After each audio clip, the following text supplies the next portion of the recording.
O que são sistemas numéricos, né? A gente utiliza, dentro do computador, todo mundo sabe que a gente utiliza sistema binário, né? São zeros e uns. Vocês já devem ter ouvido falar isso em algum momento. Ah, o computador é digital, ele é cheio de zeros e uns ali dentro. Beleza.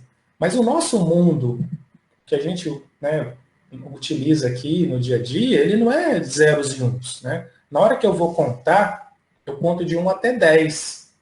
Por que a gente aprendeu esse sistema que tem 10 representações, né? Tem 10 algarismos representando, né? Eu tenho 10 símbolos. Qualquer número decimal, ele é representado por esses 10 símbolos. Eles podem ser agrupados ou não, mas eu só tenho esses 10 símbolos, eu não tenho mais de 10. Olha, pessoal, a coisa mais básica que tem, eu acho que talvez vocês já até tenham pensado, porque a gente tem 10 dedos. E como é que a gente representa os números na base 10? É uma coisa tão banal que a gente nem para pensar, né? Então, assim, quando a gente tem um número, vamos imaginar um número aí, 1455.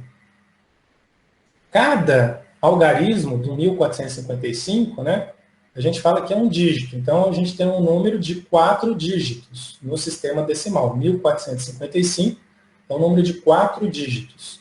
E dígito, do latim, é dedo. Então, o que comprova, né, que o nosso sistema veio da contagem dos dedos mesmo, das mãos. Né? Então, como é que a gente faz essa representação? Né? Primeiro, toda vez que a gente tiver um número com vários dígitos, né, com vários algarismos, no caso decimal, a gente vai ver o seguinte, que o algarismo mais à esquerda é o algarismo que mais modifica ele, né, que tem mais significância na quantidade. Então, por exemplo, 1455, 1455. O algarismo 1 é o que representa a maior quantidade.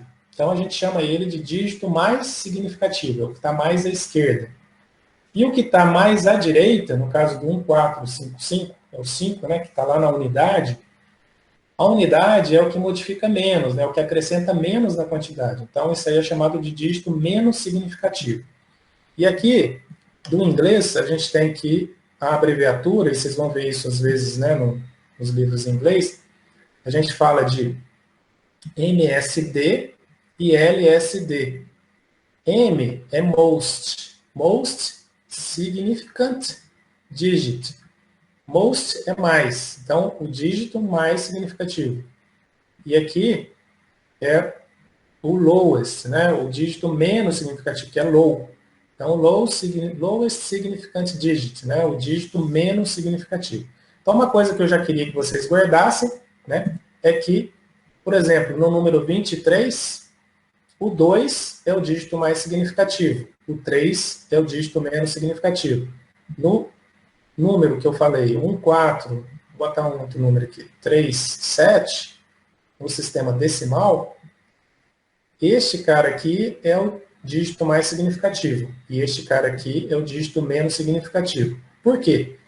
O mais significativo é o que tem mais quantidade, né? O que altera mais a quantidade. Se eu alterar de 1 para 2, eu alterei muito essa quantidade. Se eu alterar de 7 para 8, eu alterei pouco essa quantidade. Então, o peso do 1, na hora que eu mudo esse cara, ele tem um peso muito maior do que esse carinha aqui. No caso da base 10, cada posição que o algarismo ocupa representa o peso dele dentro da minha quantidade. Então, 23. Né? Isso aqui parece uma coisa banal, mas vai ser muito importante a gente entender esses conceitos depois para a gente transpor para o binário. O que é 23? 23 é 2 vezes 10, ou seja, ó, o algarismo 2, que está dentro do meu sistema aqui, eu só tenho 10 símbolos, eu não preciso de mais símbolos, só tenho 10. E aí o que eu faço? Eu faço 2 vezes 10. Por que 10? Porque ele está na posição 1. Aqui é a posição 0 e aqui é a posição 1.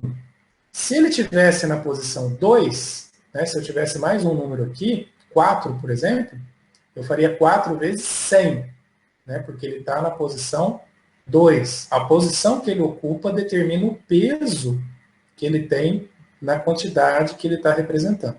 Então, vamos pegar só o 23 mesmo aqui.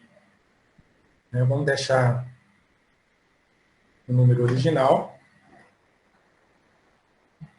Então, ó, como é que eu represento o número? É 2 vezes 10 mais 3 vezes 1. Então, ó, o 3 está na posição 0, que é a primeira posição. Então, eu multiplico ele por 1. O 2 está na posição 1.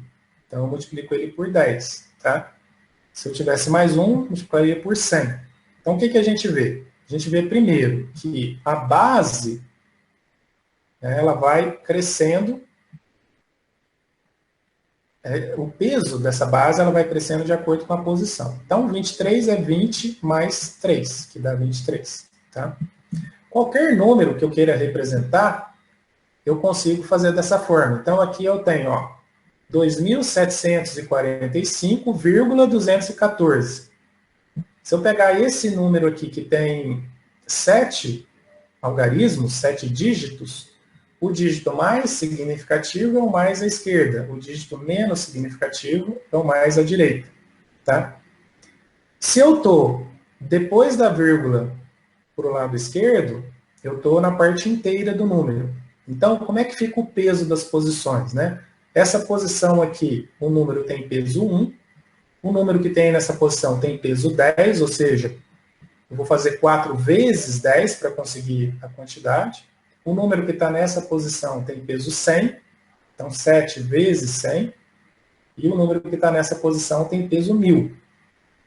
Depois da vírgula tem peso 0,1, 0,001 e 0,01 e 0,001. Tá?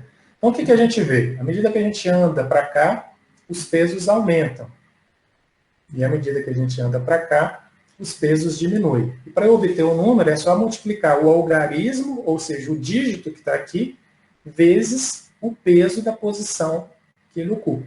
Tá? E olha que interessante, todos esses pesos, eles são potências de 10.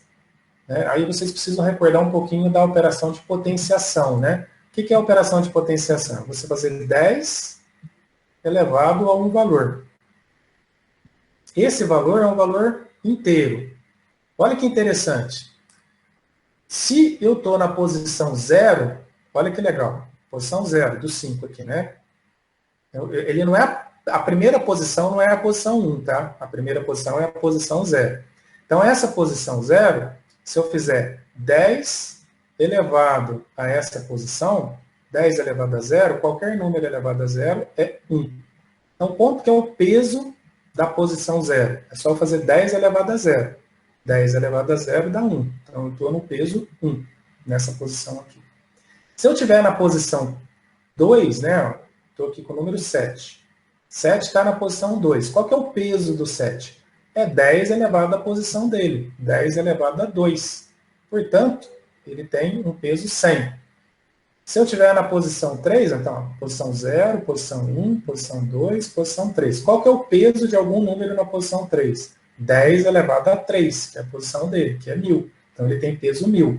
Então, cada algarismo aqui vai ser multiplicado por 1000. De maneira que eu consigo escrever esse número como sendo uma somatória, né, de potências de 10 de acordo com a posição que ele ocupa. Tá? Então, ó, expresse o número decimal 568,23 como uma soma de valores de cada dígito. Né? Então, é como eu falei. Ó, então, como é que a gente faz com 568,23? Aqui a gente tem que contar. Ó, essa aqui é a posição 0, essa aqui é a posição 1 e essa aqui é a posição 2. Então, vai ser 5 vezes 10, posição 2, elevado à posição 2, mais 6 vezes 10, né, ele está na posição 1, elevado à posição 1, mais 8 vezes 10 na posição 0, que é 1, mais, aqui começa, se eu estou depois da vírgula, 2 vezes, aí aqui é posição menos 1, né? Então, se eu estou depois da vírgula, posição menos 1, menos 2. É o contrário do que a gente aprende nos gráficos, né? O menos 1 está para a direita. Então, é 10 elevado a menos 1. 10 elevado a menos 1 é 0,1. Tá? Mais 3 vezes 10 elevado a menos 2, que é 0,01. Então, se eu fizer essa soma toda aí, né? Aqui vai ser fazendo a conversão. 10 ao quadrado é 100, 10 a 1 é 10, 10 elevado a 0 é 1, 10 a menos 1 é 0,1, como mostrei, 10 elevado a menos 2 é 0,01. Se eu fizer essa soma, eu tenho 568,23. Tá? Então, 568,23 ele pode ser representado como uma soma desse jeito aqui, de valores dependentes da posição. É assim que a gente consegue entender como é que os números se formam, né? Como é que é a numeração.